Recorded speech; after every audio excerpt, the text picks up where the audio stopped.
Hey guys, welcome to me reacting to strange video games I played as a kid by Jaden Animations. Now I don't know what game she's going to be talking about, but the games that I played were like Wii Sports, which is a really good game. I've had like Wii was my first console, and then I went Xbox 360, Red Ring, and then PS4, which is the console I have now. Which I'm probably going to get a Nintendo Switch next, or the Lite one, because honestly, I really don't care. I just want to play the Nintendo games. But, yeah, anyways, guys, original links in the description. Make sure to subscribe to Jaden Animations, the link also in the description. Anyways, let's get right into it.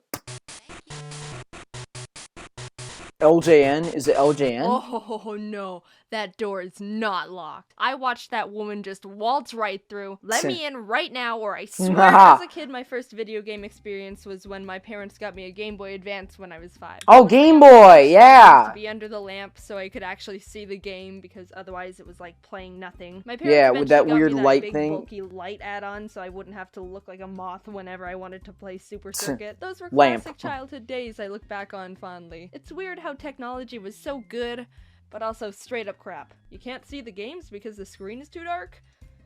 I don't know, here's a tiny light bulb. I played mainstream games they had like add-ons for the Mario Game Boy. and Kirby, but my parents also got me really random The Game Boy sedation mask. Which made for a mix of some interesting gaming experiences. And I kind of wanted to relive the glory days and see if the games actually were like I remember. So I replayed a bunch of them, and here's what happened. That started First a 3DS, game, Powerpuff Girls Battle Hymn for the Game Boy Color. I didn't have a Game Boy Color, so I got to play it on my Game Boy Advance SP with half the cartridge sticking out. I also don't remember being able to get past the first stage and just replay the first screen all the time. Granted, as a kid, I loved the feeling of starting a new game and would always restart a Pokemon file because I liked the clean slate feeling. So I was like, maybe I never got too far because of similar reasoning. No. Not the case. This game can go die in a hole. I love it, it's my childhood, but oh my god, someone could hit all of them with a hammer, and I would not be sad. You play as angry Bubbles, video which, game nerd? may I mention, looks weirdly buff. Even as a kid, I was like, is this Bubbles a man? You fly around and collect, like, everything. There's so many collectibles, and I don't know what any of them do. Rings, trading cards, plutonium, hearts, phones, people. It might be offset. I have no idea. I screwed up the like trying to control melting butter over a saucepan. The whole game is an ice level in the sky. There's also criminals afoot, and they're ready to fight you. You can beat them up, but I also like how if you just walk past them, they'll square up and then just go, meh, whatever. This guy just straight up has a gun. Alright, who gave the nerd a gun? Ow, ow, stop, ow, stop! Also, what the heck is that? Is he hitting me? I don't think he's hitting me. I think he's just spinning angrily. Anyway, this game is bullcrap. The levels are huge the next and way angry too open video for game the nerd. screen size, so you get lost. Moving around is a nightmare. Things you need to do to progress are cryptic as heck. The first level, you've got to find a key after rescuing Miss Bellum. Where's the key? Under a secret cave that's almost invisible and hard to get to. That's not that cloud looks like material. Oh, why wouldn't you want to explore the area and find it on your own? Because the controls are garbage, and I'm honestly just trying to survive.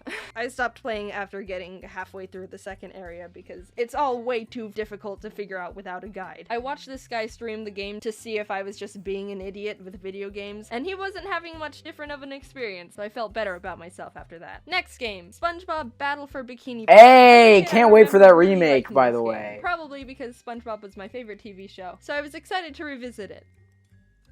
I was shot down real quick. This game's a platformer with a pretty simple plot. Plankton made a bunch of robots to steal the Krabby Patty formula, but forgot to set the obey Plankton lever to on, and why bother just flipping it to obey when it's already down anyway? So now there's robots all over the place, not obeying anyone, and SpongeBob needs to do something about it because Mr. Krabs says they're scaring away me customers. But the thing is, the robots are kinda harmless. They just ponder around and do nothing necessarily. Oh, evil. this Even is a when different you bump into them, pardon me. I thought this was a can't harm you. This big guy wouldn't hurt a fly. This one takes you to where you need to go. I don't see much of an issue here other than the fact there's just robots walking around.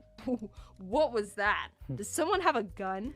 Oh my god, this one's just a bazooka! So the majority of the enemies in the game aren't enemies. They're more just objects slash platforms to help you get to the end of the level. But the thing about this game is that someone put the gravity to like 300%. SpongeBob can't jump high or far enough to cover almost any ground, so most of the time you have to redo a bunch of stuff, because if you don't wait until the last little pixel of the platform, then you ain't making that jump. It's so tedious and adds a bunch of frustration. I thought she was talking about a different game that was you're supposed to jump or 3D. stand on move so slow, and most of the time when you get to them, they're moving the opposite direction, so you have to wait for them to slowly float all the way back to you a decade later, only for you to miss the jump because the gravity is bricks. I played through the whole game, and the amount of times I died because I couldn't see the next platform, or had to take leaps of faith, or even just got hit with bullets out of nowhere was torture. Just move the camera. You're making me dizzy. Zoom the camera. I don't know where I can't. Oh my god. I thought the boss levels were decent. They're probably the easiest parts of the game, though. The Patrick robot was horrifying, and I don't want to see it ever again. I love this game. I have great memories playing it like 13 years ago, but right now, it's dead to me. Great game. I played it a bunch as a kid. It can burn in a ditch. Moving on to Barbie Groovy games. Oh. I know, it sounds weird. Jaden, why did you have a Barbie game? Were you super girly as a kid? No, I wasn't. My parents just gave it to me, and I played it because what else was I gonna do? Not play it? Unlike the other games I've talked about so far, this one's just a bunch of Barbie-themed mini-games. Tic-tac-toe, draughts, which is a fancy word for saying checkers, this weird horse racing version of Hangman, Connect 4. Fun fact about me, I will always lose at Connect 4. I think what happens is I just get too focused on what I'm doing to notice the other person winning. I suck at Connect 4 and I'm proud. There's a bunch of other games on there, some suck more than others, but the one I remember the most as a kid was Barbie's version of Snake. Conga line. I'm not joking. Wait, what? They took Snake and were like, but what if instead of a snake eating apples, it's a bunch of Barbies dancing in a conga line, and they can like pick up Barbies along the way to make a longer line. I love this game. It's stupid and hilarious. Well, it's Snake Game, basically. Look at those moves. They are having the time of their life in this bedroom, I think. Also, when you miss one of the girls, it becomes a weird, like, cult dance. Imagine that scenario right there in real life. That's terrifying, and I want it to be real. So the Barbie game was pretty fun. I lost at most of the other games against Teresa, but we don't need to talk about that. It's one of those pick up and put down wherever you want kind of games, and I understand why I liked it as a kid. Finally, we've gotten to the last game. This one's a bit different because it's a plug and play game. I had a couple of these like as the a one kid. from The SpongeBob plug and play and the Nicktoons plug and play. And also the Disney one, but I didn't like that one as much. The Nicktoons plug and play was my favorite as a kid, so I wanted to replay that one. There's a Fairly Odd Parents game that's kind of just Pac-Man, Jimmy Neutron game with ladders and aliens, it's alright. A SpongeBob board game thing you can play with friends. But the games that I wanted to talk about are the Rocket Power one and the other SpongeBob game. There's two, and this is the better one. I loved the Rocket Power one, and would mainly play the I've plug never and play watched just for that this show. game specifically. It's basically a top-down scroll game where you avoid obstacles, go through flags, and grab collectibles for points. But that wasn't my favorite aspect of the game. I liked this part.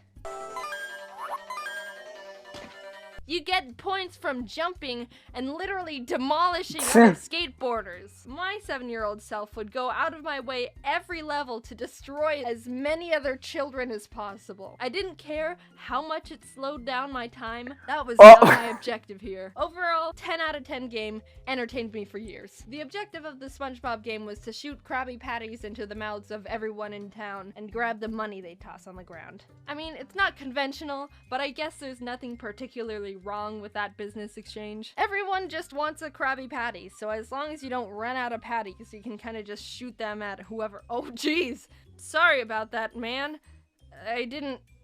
Alright, besides that guy, you can just shoot them at... Oh no! Is that kid dead? What happened there? Is she filming this like at random? Not too upset about the fact I just popped his balloon while he was dangling 15 feet in the air. I guess the world moves on. I'll just not think about it and keep doing this Krabby Patty stuff.